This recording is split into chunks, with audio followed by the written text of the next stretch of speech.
Hello dudes and dudesses. Today we're going up, all the way up so we can look down at this hole, I should say, in the middle of St. Marcus. We have this old rustic stairway going down into a grotto downstairs, and it's not safe. The island of St. Marcus here is inspired by the real-life island Le Mont Saint-Michel in Normandy in France, and it has never been invaded. It has never been conquered because the tidal waves and the walls have kept out every enemy. But there's a difference. We have a harbor right there, and we have a grotto down there that the Le Mont Saint-Michel doesn't have in real life. And you can see you can sail in here, and you can walk up in the middle of the monastery, the most sacred place on this island, and that just doesn't sit well with me. It doesn't feel right. So I think in real life, you would probably have some kind of fortress or building or something protecting this way of getting into the island. So that's what we're going to be building today.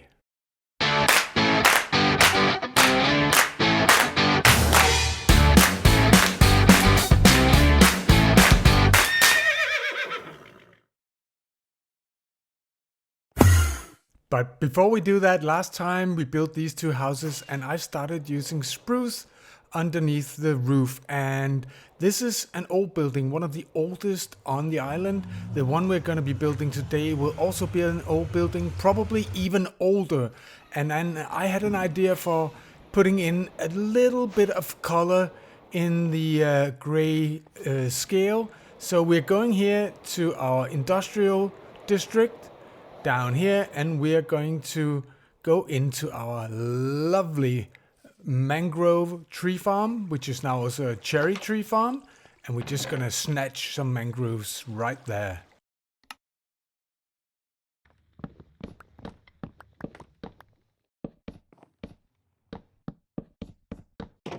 Yeah, I like that. I like that very much. And speaking of liking, and we're back. Pretty neat cut I made there, right? And if I haven't said so, welcome to Reboot, dudes and dudesses. Today we're gonna be building a building down there. You can see I put out a cross just to measure it. And I've also outlined a terraforming project, a really big terraforming project right there. And we're probably not gonna get to that today, but we're gonna be needing a lot of stone for this and the building. So I hope to build a cobblestone generator today as well. But if we start down here, you can see I've put in this cross to measure it. We need to move that house, and we need to remove that start of a house right there to make room for a round building in 3 levels, I think. The terraforming project right there is gonna need a lot of stone, as I said, and I think we will place a stone generator in this tower-like structure right here because I think there's room enough and it's nearby. In a creative world, I've made this outline of the building. And it does require us to take down some of the old monastery that we built already. And I know we're taking down quite a bit. We also took down some buildings last episode, but I think it's a good thing when you're able to, you know, change your plans.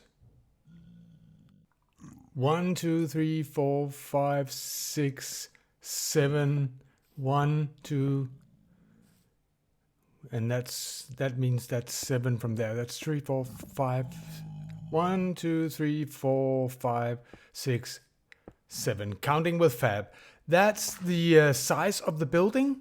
And if we go over here, it should line up with the cathedral. 1, 2, 3, 4, 5, 6, 7. Yes, it does. And there's a wall right there. So it's a 7 wide building going all the way around this. What? Oh my God, that scared me. Oh, when you're working on a mycelium island, and you're all alone in a single player world, don't. Okay, we have a motto. No block left behind. Let's see what this guy has to offer. What? What? That's Did he just spawn in and then despawn again while I had my back turned? Did he go over here? No, he didn't. Did he fall down the hole? No. Okay. That's pretty weird. I must admit, that's pretty weird. I've never seen something like that before. I don't think I ever seen wandering traders spawn in right in front of me in midair, and then the despawning. Pretty weird. Okay, where were we? We were about to outline this house. So as I said, I did an outline in creative, so I kind of know what I'm doing. I think we need one more like this, and then we should have 1, 2, 1, 2, 1, 2, and you guys are in the way. I can't move you, can you? No. Let's see. Do I have a piston right here that I can push him? No, I don't have a piston. Never mind. I'll just go around them like this, and then I can move them later. And this is the outside of the house, and you can see it's pretty near to the cathedral. And I'll just do this outline all the way around, and then I'll bring you guys back in a bit later, I think. It's later. You see it? It's night. And I've done the outline, and we're ready to build up some of the walls now.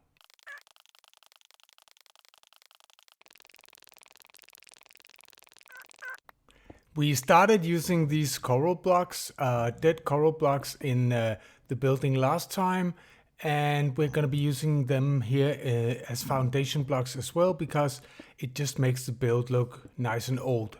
So we've done this all the way around, as you can see, but the circle that we're building is smaller than the hole, so we have this outlying thing here, and we need to somehow bring this in. It's mostly on this one side, and I'm thinking we are trying to doing like diagonally in, and then just fill out this right here. So if we put up stone like that, and maybe some bricks as well, it can be, you know, fortified by people, and we just try and use some stairs to bring it back as well. Maybe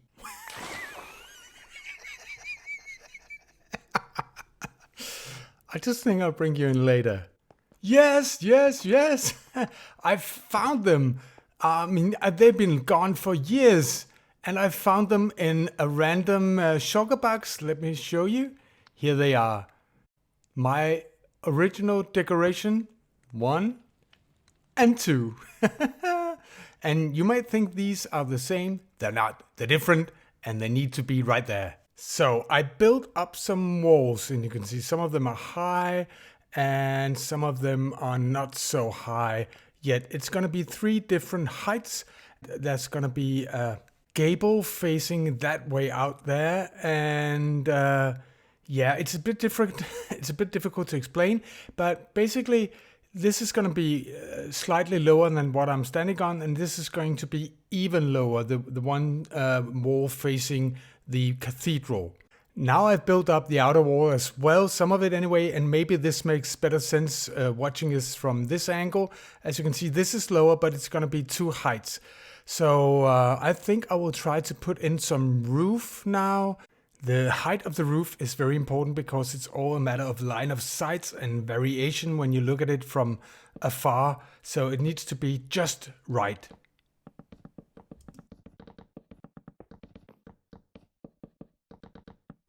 Okay, let's just put in this line of stone and we'll fly away, and I'll try to explain to you what I'm rambling on about. So, oh yeah, my first try. As you can see here, we have a lot of different roofs right here, different heights, and we want to keep that interesting because we need to see all these lines, and we have this small line here and this line here, and we want to keep it all. If the roof was too high, it would just conceal that. I fly so well. I'm a professional Minecrafter, and okay. Well, as I was saying, the gable is this way, and we're gonna be needing a lot of wood, spruce wood, to build up the roofs. Yep.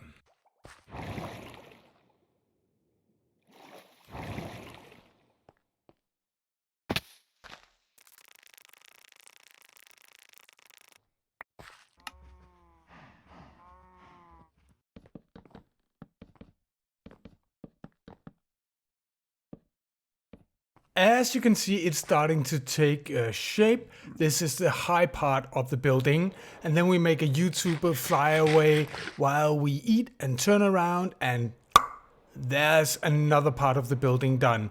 This is the second highest part.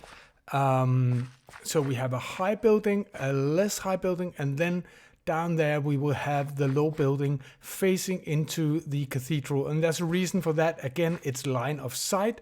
Now here we are on the path, or whatever you should call it. I don't know what it's called when it's wood, in the Holy Grotto on St. Marcus.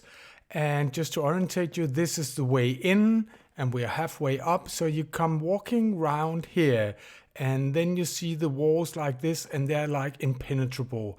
It's hard to imagine going up here. If you're an army, you will be shut down. But we also want the holy aspect of it, and this is it. This is the money shot. So that's why the building has to be lower on this side. You have to be able to see the cathedral in all its glory. And I built up this lower building now with this open part. And if we back up in here, we are in the cathedral itself. So it's a direct way into the cathedral. So you can be a pilgrim and come all the way directly to the cathedral. Remember, St. Marcus is the spiritual center of our world. And if we walk around here on the inside, you can see it's a rather narrow building.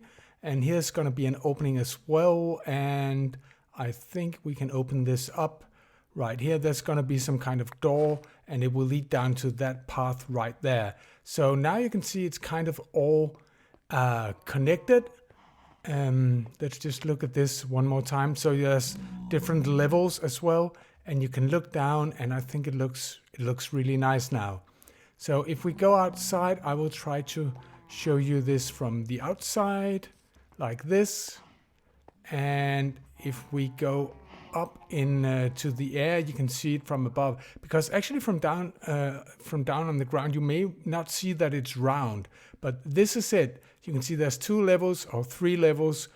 And if I just fly all the way up, up, and then look down, you can see that it's actually very, very round. It may not look that way from when you're close to it, but it's a very round building, and I think it's a very interesting building with a lot of interesting angles when you look at it from different sides. And if we go out here to our viewing mushroom, as I said earlier, you can see the lines of sights are still there. You can see this small one on the cathedral. You can see the roof on the cathedral, and you can see the roof on the monastery itself, and this roof, and it just makes it more interesting to look at from afar. It's like it adds age, like layers to an onion. But now I think I need to have a break and do something different.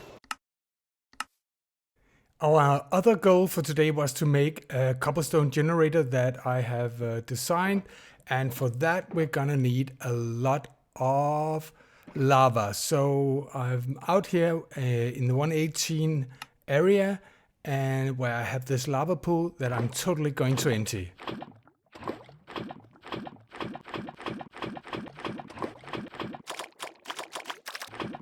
Oops. Okay, let's see. We gathered a lot of lava. We should have 40. And now let's get back and build this stone generator.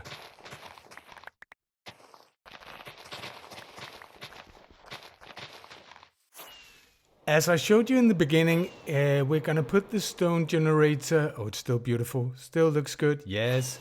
We're just going to take a break from it. in this structure right here. It's not really going to be a tower. It's going to be a low tower somehow. I don't know what it's called. I've seen these buildings before, but the idea is that it has room for this stone generator that I have designed. I've even put out a video. I will try to remember to put a link on the screen. And we need a 9x9 blast chamber, and I'm just using leaves that you waterlog because they are blast resistant. So we will put this down here. 1, 2, 3, 4, 5, 6, 7, 8, and 9. But as I said, I have actually made a tutorial, well, not a tutorial, but a concept video for this. So I won't be taking you through the entire building of this because that will be like doing things twice. So I started waterlogging this, and we have cows in our way. But on this island, cows are holy. This is not like a Christian place. This is a place of worship for all kinds of religion. So now I built up the cobble generator, and I will just quickly show you the mechanics of it. We have an etho hopper clock right here with 13, I think, items in it, if I remember correctly. Yeah, 13 items. And it fires this dispenser with TNT when we have TNT in it. And on the other side over here, we have this calibrated skull sensor with a redstone block, which means it only detects TNT exploding, and when it hears it, it empties out this dispenser with water, and then with a delay, it kind of puts in the water again. And that's because we actually suck out the items right here, and you can see right now there's a water column right there because the water is in, and down there is where we put the TNT, and here is where the water buckets are. So if we fly up right here and see it from above, if I can land, this is how it looks, and it will take out most of the cobble to up to this level every time the TNT explodes, not the top one, but to this level right here. And brace yourself, now I put in the TNT, and if you stand down here, you can see it bobbing, and then it explodes, and you hear the water buckets getting sucked out, put in, and as you can see, it works perfectly. It makes us a lot of cobblestone that we really need because all the Isle of St. Marcus is made of stone. And if we look at it from the top, oh yeah, you can see this is how it works. It takes out the TNT, sucks out the water, and collects it in a minecart underneath in a central collection point. I used some of that lovely stone to build a tower. Why build a square tower in a round building, you say? Well, I think it needed something right here when you looked at it from this angle. So, and I've also made some walls to make it even more round. And I put in some bits and bobs to make the building finished. It's not finished yet, but we're running out of time, and I want to show you the progress so far. There's just one white hole in the tower. As you can see, I'm experimenting with bits and bobs, a balcony over there, and I enlarged that house down there and I made a stairway to it because I think it looks pretty cool. I still need to put in the trimmings up here, and yeah, there's a bits and bobs to do. But you can see if we go around this way, you can see I put in the ceiling all the way around. And you can see I started putting in this red trimming right there, and I think it looks really good, and that is the money shot once more. I really like this place. But guys, dudes and dudesses, I do not have more time. It's been a really productive episode, and if you like it, remember to leave a like. If you're brand new, subscribe, and I will see you in the next one. Bye!